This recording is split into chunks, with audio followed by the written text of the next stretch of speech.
Welcome back friends in this lecture.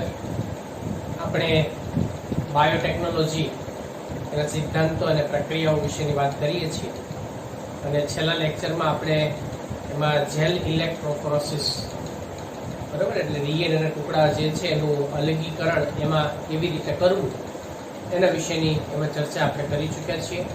એ પહેલાં આપણે આરડીએનએ જે ટેકનોલોજી છે રિકોમ્બિનન્ટ ડીએનએ પદ્ધતિ એ પદ્ધતિની વિશેની પણ આખી આપણે એમાં રૂપરેખાની ચર્ચા ડિટેલમાં કરી ચૂક્યા છીએ અને આરડીએનએ ટેકનોલોજી માટે જરૂરી જે ઉપકરણો છે એના વિશે પણ આપણે એમાં ડિટેલમાં ચર્ચા કરી ચૂક્યા છીએ. હવે આરડીએનએ જે ટેકનોલોજી છે પદ્ધતિમાં છે એ પદ્ધતિની અંદરની જે પ્રક્રિયા છે એમાંના જે કોઈ પણ જરૂરી એમાં ઘટકો છે અથવા તો જે કોઈ પણ ક્લોનિંગ માટેના જે વાહકો છે એના વિશેની એમાં આપણે ડિટેલમાં હવે એમાં ચર્ચા કરીએ. તો એના પછીનો જે નેક્સ્ટ ટોપિક છે એ છે ક્લોનિંગના વાહક. બરાબર, તો ક્લોનિંગની જે પ્રક્રિયા છે એના માટે જરૂરી વાહકોની અંદર કોનો ઉપયોગ એમાં કરવામાં આવે છે એના વિશે એમાં આપણે વાત કરીએ. ક્લોનિંગ વાહકો, ક્લોનિંગ વેક્ટર, બરાબર, ક્લોનિંગ વાહકો. તો આમ તો સામાન્ય રીતે અત્યારે ઘણા બધા એવા ઘટકો છે કે જેનો ઉપયોગ આપણે વાહકો તરીકે એમાં કરતા હોઈએ છીએ, પણ બે વાહકો એવા છે કે જે અત્યારે વિશ્વમાં સર્વવ્યાપી રીતે એમાં એનો ઉપયોગ જે છે સૌથી વધારે એમાં કરવામાં આવતો હોય છે અને એમાં એક છે પ્લાઝમિડ. બરાબર, એટલે આ જે વાહકો છે એમાં એક પ્લાઝમિડ અને બીજું છે બેક્ટેરિયોફેજ.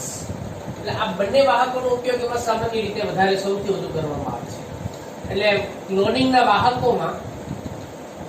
વાહકો જે છે એ વાહકોમાં બેક્ટેરિયોફેજ જે છે બેક્ટેરિયોફેજ શું છે? વાયરસ છે. બેક્ટેરિયોફેજ વાયરસ અને પ્લાઝમિડ. બરાબર, પ્લાઝમિડ શું છે? બેક્ટેરિયામાં આવેલું એક વધારાનું ગોળાકાર જનીન દ્રવ્ય. બરાબર, એને આપણે પ્લાઝમિડ તરીકે ઓળખવામાં આવે છે, જેના વિશે આપણે ઓલરેડી આગળ પણ ચર્ચા કરી ચૂક્યા છીએ. એટલે પ્લાઝમિડ જે છે એ શું છે? તો બેક્ટેરિયા જે છે એ બેક્ટેરિયાનો જે કોષ છે એ કોષમાં આવેલું, બરાબર, એ વધારાનું ગોળાકાર જનીન દ્રવ્ય છે. સર્ક્યુલર ડીએનએ છે, ગોળાકાર જનીન દ્રવ્ય છે. અને આ જે પ્લાઝમિડ છે, બરાબર, એ બેક્ટેરિયાની અંદરના જે કોઈ પણ બાહ્ય સ્વરૂપીય જે લક્ષણો છે એ લક્ષણો માટે જવાબદાર આ પ્લાઝમિડ છે, કે જે બેક્ટેરિયાની અંદરના જે બાહ્ય એના સ્વરૂપીય લક્ષણો છે એ લક્ષણો માટે જવાબદાર છે. કોણ? પ્લાઝમિડ. એટલે આ વાહકની અંદર મુખ્યત્વે બેક્ટેરિયોફેજ, બરાબર, જે વાયરસ છે, અને પ્લાઝમિડ એટલે બેક્ટેરિયામાં આવેલું વધારાનું ગોળાકાર જનીન દ્રવ્ય છે એનો ઉપયોગ થાય છે.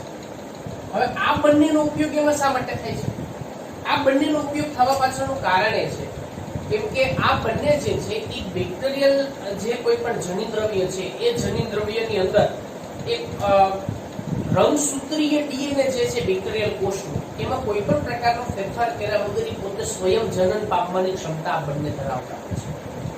બરાબર સમજો, બેક્ટેરિયલ કોષની અંદર એનું જે આનુવંશિક જે કોઈ પણ રંગસૂત્રીય જે ડીએનએ છે એ ડીએનએમાં કોઈ પણ પ્રકારનો ફેરફાર કર્યા વગર એ પોતે સ્વયં જનન એ કોષમાં પામવા માટેની ક્ષમતા ધરાવે છે. બરાબર, એટલા આ બંનેનો ઉપયોગ જે છે ખાસ કરીને પ્લાઝમિડનો ઉપયોગ એટલા માટે આપણે વધારે કરીએ છીએ કેમ કે પ્લાઝમિડ એ બેક્ટેરિયલ જે રંગસૂત્ર છે એની સાથે નથી જોડાયેલું, કેમ કે એ તો સ્વતંત્ર સેપરેટ જનીન દ્રવ્ય છે.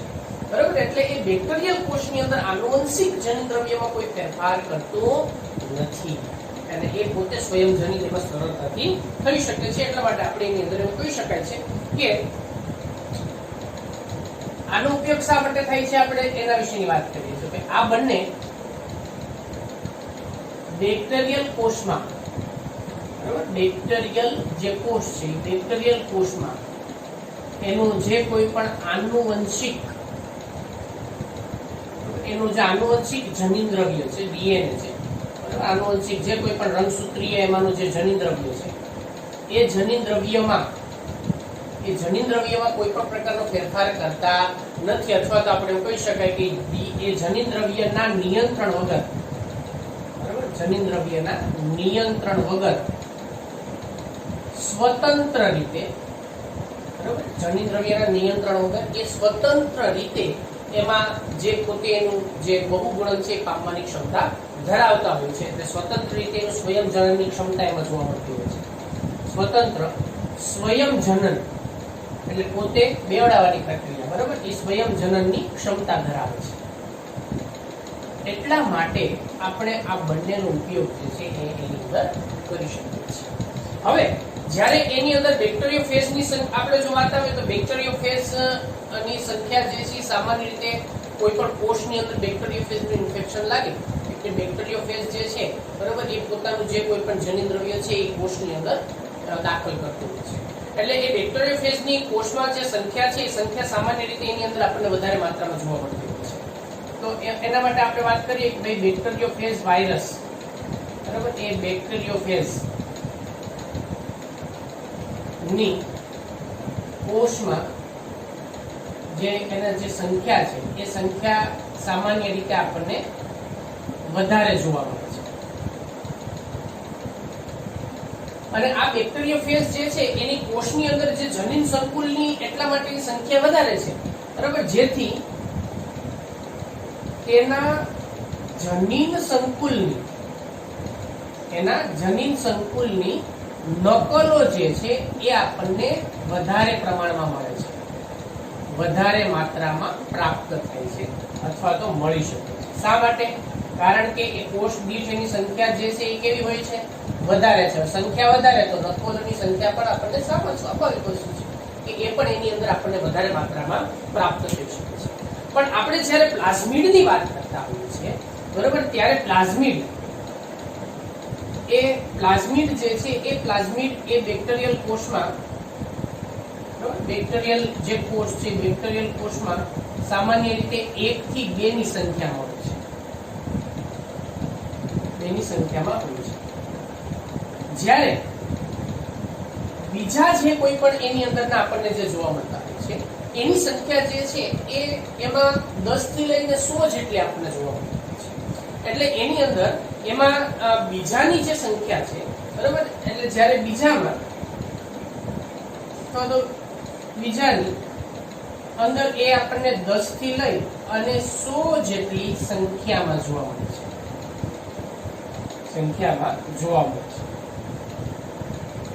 અને ઘણા બધાની અંદર તો એની સંખ્યા જે છે એ એના કરતા પણ આપણને વધારે માત્રામાં પ્રાપ્ત થઈ શકે છે.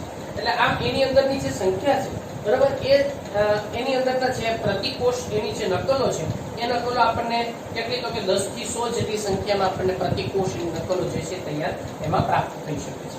એટલે આ 10 થી લઈ અને 100 સંખ્યામાં એની જે નકલો છે એ નકલો એમાંથી જોવા મળે છે. અને કેટલાકમાં તેના કરતા વધારે પણ હોય છે, બરાબર, એના કરતા વધારે પણ હોય છે. એટલે આ પ્રકારની જે લાક્ષણિકતાઓ જે છે એ આપણને પ્લાઝમિડની અંદર એમાં જોવા મળતી હોય છે. અને એટલા માટે આપણે જે કોઈ પણ વિદેશી જનીન હોય, વિદેશી જનીનને પ્લાઝમિડની સાથે આપણે રિકોમ્બિનન્ટ કરીએ, જોડીએ, બરાબર, વિદેશી જનીનને રિસ્ટ્રિક્શન ઉત્સેચક વડે કાપવામાં આવે છે, પછી એને લાઇગેઝ વડે શું કરવામાં આવે છે? પ્લાઝમિડની સાથે જોડવામાં આવે છે. અને પ્લાઝમિડ સાથે જોડી અને પછી એની નકલોની સંખ્યા જે છે એ જે કોઈ પણ જેટલી એમાં પ્લાઝમિડની જેટલી સંખ્યા એમાં વધારે થાય એટલી જ સંખ્યા કોની વધારે થાય છે? ઇચ્છિત જનીનની પણ એટલી જ સંખ્યા વધારે થાય છે. શા માટે? કેમ કે આપણે પ્લાઝમિડની સાથે એને જોડી દીધું છે. કોને? વિદેશી જનીન. એટલે જેટલી સંખ્યા પ્લાઝમિડની થાય એટલી સંખ્યા વિદેશી જનીનની પણ થાય છે. એટલે આ ક્લોનિંગ પદ્ધતિ છે વિદેશી જનીનને વધારવા માટેની. એટલા માટે આપણે એ ક્લોનિંગના વાહકો તરીકે બેક્ટેરિયોફેજ અને પ્લાઝમિડને લેવામાં આવે છે. એટલે આપણે એની અંદર એવું કહી શકાય છે કે ભાઈ જેટલી સંખ્યાની અંદર જે કોઈ પણ વિદેશી જનીન હોય, વિદેશી જનીન અથવા તો આપણે એને શું કહીએ છીએ? આપણું ઈચ્છિત જનીન, બરાબર, એને આપણે એનું ઈચ્છિત જનીન તરીકે પણ ઓળખવામાં આવે છે. તો એને કોની સાથે જોડવામાં આવે છે? પ્લસ કોની સાથે? પ્લાઝમિડની સાથે. તો જ્યારે એની પ્લાઝમિડની સાથે જોડવામાં આવે, બરાબર, ત્યારે બેનું શું? આરડીએન, રિકોમ્બિનન્ટ ડીએનએ. કેમ કે વિદેશી જનીન અને પ્લાઝમિડ બંને અલગ અલગ એમાંના જે જનીન દ્રવ્યો છે એ બંનેને જોડવામાં આવે તો એમાંથી બેનું આરડીએન, બરાબર, એટલે એને જોડીએ ત્યારે આરડીએનએ જે છે એ આરડીએનએ ની નકલો કોના જેટલી સંખ્યામાં પ્રાપ્ત થાય છે? બરાબર, પ્લાઝમિડ જેટલી સંખ્યામાં પ્રાપ્ત થાય છે. પ્લાઝમિડ જેટલી સંખ્યા જે છે એ સંખ્યામાં પ્રાપ્ત થાય છે. કારણ શું છે? કેમ કે એ પ્લાઝમિડ જેટલું બેવડાય એની સાથે આપણે વિદેશી જનીન, ઈચ્છિત જનીનને જોડી દીધું છે, એટલે એની સંખ્યામાં પણ આપોઆપ શું થઈ શકે છે? એમાં વધારો થઈ શકે છે. એટલે સામાન્ય આપણે જો એમાં એક વાત કરીએ તો એવા કોષની અંદર અથવા તો એવાની અંદર આપણે ઈચ્છિત જનીનને જોડવું કે જેથી કરીને એની અંદર વધારેમાં વધારે નકલો પ્રાપ્ત કરી શકાય. એટલે હાલના સમયની અંદર એમાં એવી રીતે એમાં વાહકો જે છે તૈયાર કરવામાં આવે. બરાબર, હાલના સમયની અંદર જો આપણે વાત કરીએ તો હાલના સમયમાં એવા વાહકોની પસંદગી કરવામાં આવે, વાહકોની પસંદગી કરવામાં આવે કે જેથી આપણે ઈચ્છિત જનીન જે છે એ ઈચ્છિત જનીનની જે નકલો છે એ નકલો વધારે માત્રામાં, વધારે પ્રમાણમાં તૈયાર કરી શકાય છે.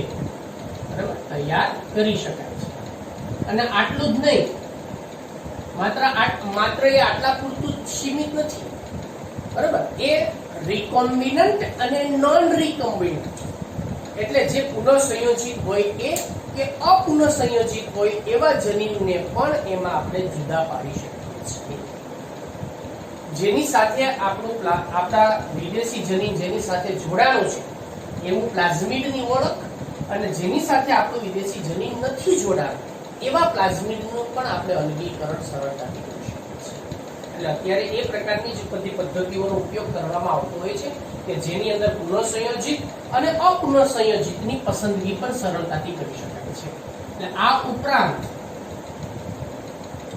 પુનઃસંયોજિત કે જેની અંદર આપણું પ્લાઝમિડ જોડાય, આપણો જે પ્લાઝમિડની અંદર આપણું ઈચ્છિત જનીન દ્રવ્ય જોડાઈ ગયું છે એને શું કહેવાય? પુનઃસંયોજિત. એટલે કેવું ડીએનએ થઈ ગયું? એ આરડીએનએ, રિકોમ્બિનન્ટ. બરાબર, એટલે પુનઃસંયોજિત અને અપુનઃસંયોજિત. અપુનઃસંયોજિત એટલે શું? અપુનઃસંયોજિત કોને કહેવાય? કે જેની સાથે આપણું વિદેશી જનીન એ પ્લાઝમિડની સાથે જોડાણો નથી. બરાબર, એટલે ધારો કે આપણે પુનઃસંયોજિતની વાત કરીએ તો આ એક પ્લાઝમિડ છે. ઉદાહરણ તરીકે આપણે સમજીએ કે આ એક પ્લાઝમિડ છે, આ એક બીજું પ્લાઝમિડ છે. બરાબર, આ એક બીજું પ્લાઝમિડ છે. હવે ધારો કે એક પ્લાઝમિડ ની અંદર આપણું જે ઈચ્છિત જનીન છે એ અહીંયા ઓલરેડી જોડાઈ ચૂક્યું છે. આ ઈચ્છિત જનીન છે. તો આ પ્લાઝમિડ કેવું થઈ ગયું? તો કે પુનઃસંયોજિત. આ પ્લાઝમિડ ની અંદર આપણું ઈચ્છિત જનીન જોડાયેલું છે નહીં, તો એ કેવું થયું? તો કે અપુનઃસંયોજિત. કેમ કે એ હતું એવું ને એવું જ છે, એટલે પુનઃસંયોજિત પામેલું નથી. બરાબર, ક્લિયર ને બધા આટલી વસ્તુ? ઓકે, જો આ વસ્તુ ખાસ સમજવી જરૂરી છે કે અત્યારની પદ્ધતિ એવી પણ એમાં ઓલરેડી વૈજ્ઞાનિકો દ્વારા નિર્માણ કરી શક્યા છે કે આપણે પુનઃસંયોજિત કે અપુનઃસંયોજિતને પણ આપણે એમાં સરળતાથી જુદા પાડી શકીએ છીએ. બરાબર, અપુનઃસંયોજિતને સરળતાથી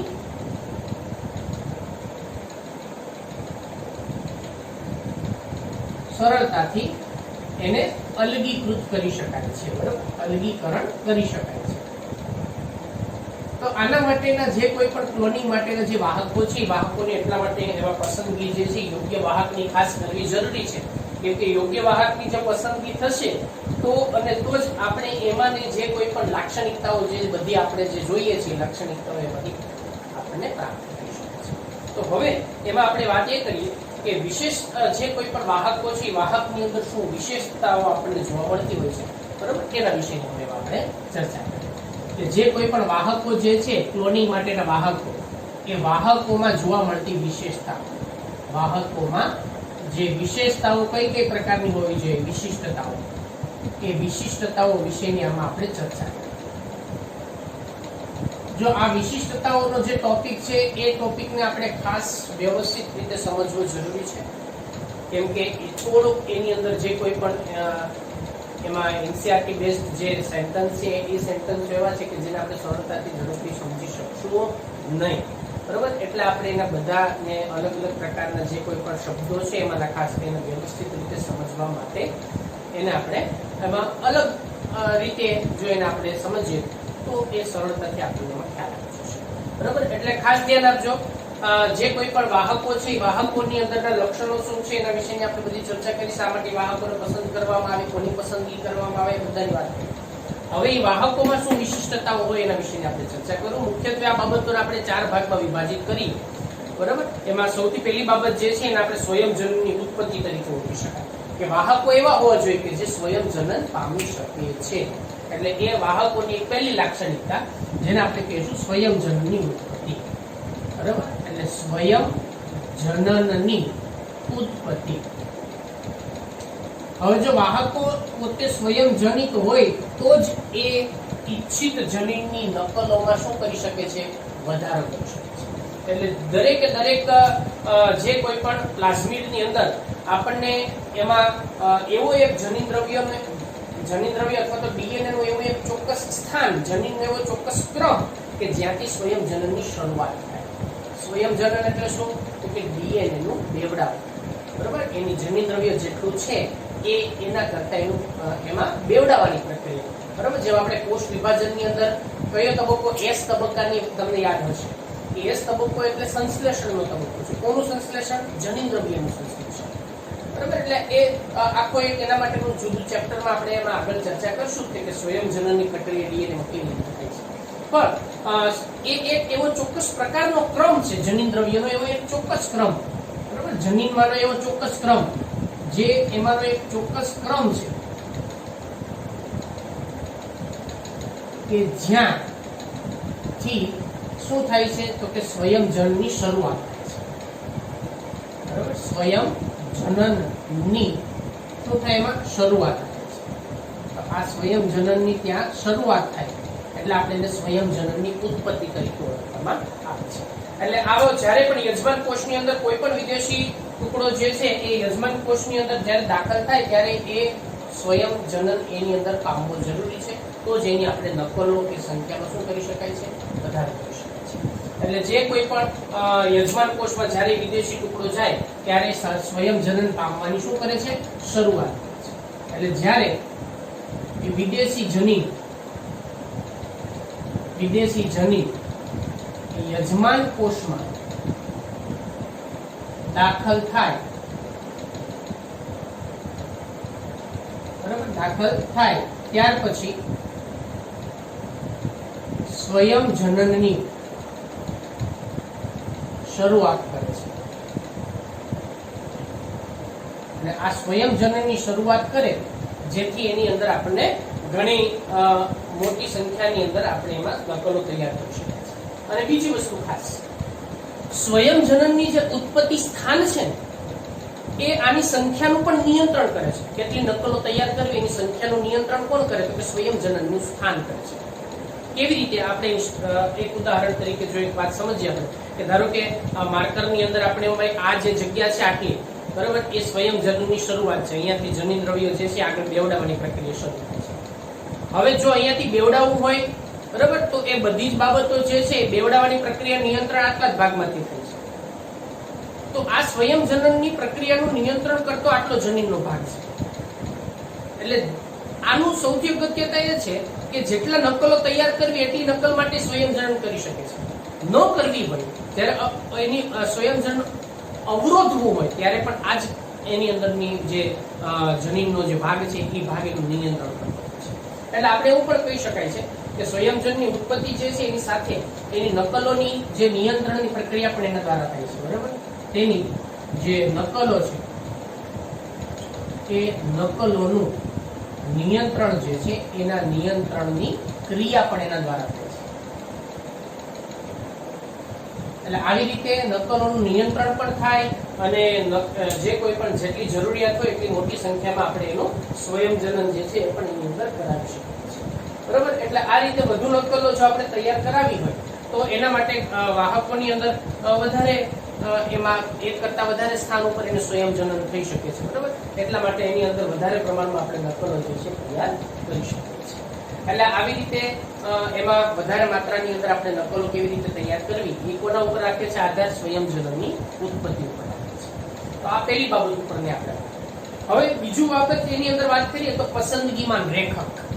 બરાબર, આ સૌથી અગત્યની બાબત પણ આપણે એની અંદર કરી શકાય. પસંદગીમાન રેખક,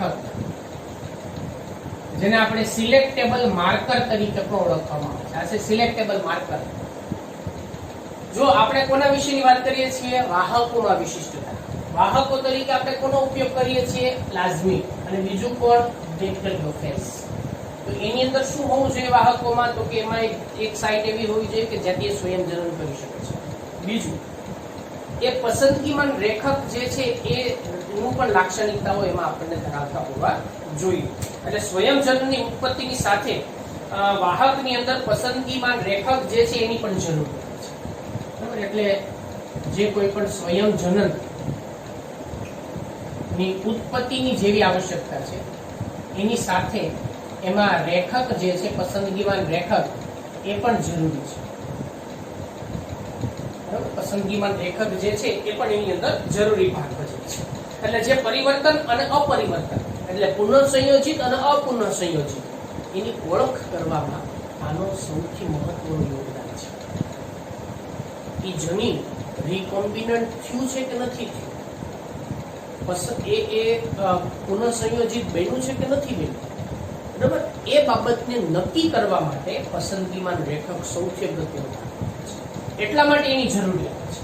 એટલે જે પુનઃ સંયોજિત એટલે પરિવર્તનશીલ, બરાબર, અને બીજું કેવું? અપુનઃ સંયોજિત એટલે જે અપરિવર્તનીય હોય એવું જનીન ની ઓળખ કરવામાં અગત્યનો ભાગ ભજવે છે.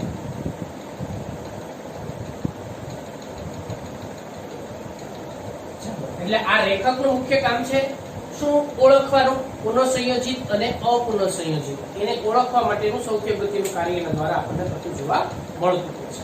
હવે પ્રશ્ન એ છે કે તો પુનઃસંયોજિત અને અપુનઃસંયોજિતને ઓળખ માટે એ પસંદગીમાન રેખક તરીકે કોણ ભાગ ભજવે છે? પસંદગીમાન રેખક તરીકે ભાગ ભજવે છે બધા જ એન્ટીબાયોટિક્સ. કોણ? પ્રતિજૈવિક દ્રવ્યો. તો કયા કયા પ્રતિજૈવિક દ્રવ્યોમાં ભાગ ભજવે છે? જેમાં એમ્પિસિલિન, ટેટ્રાસાઇક્લિન,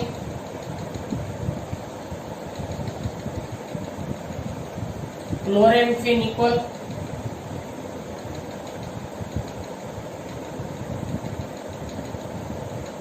બરાબર, આવા ઘણા બધા એમાંના જે કોઈ પણ એન્ટીબાયોટિક્સ છે. કેનામાઇસિન એ પણ એન્ટીબાયોટિક્સ એમાં ભાગ લેતું હોય છે. કેનામાઇસિન જેવા એન્ટીબાયોટિક્સ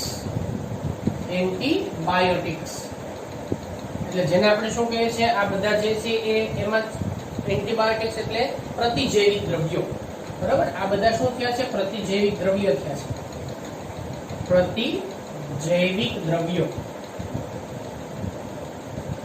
એ અગત્યનો ભાગ ભજવે છે.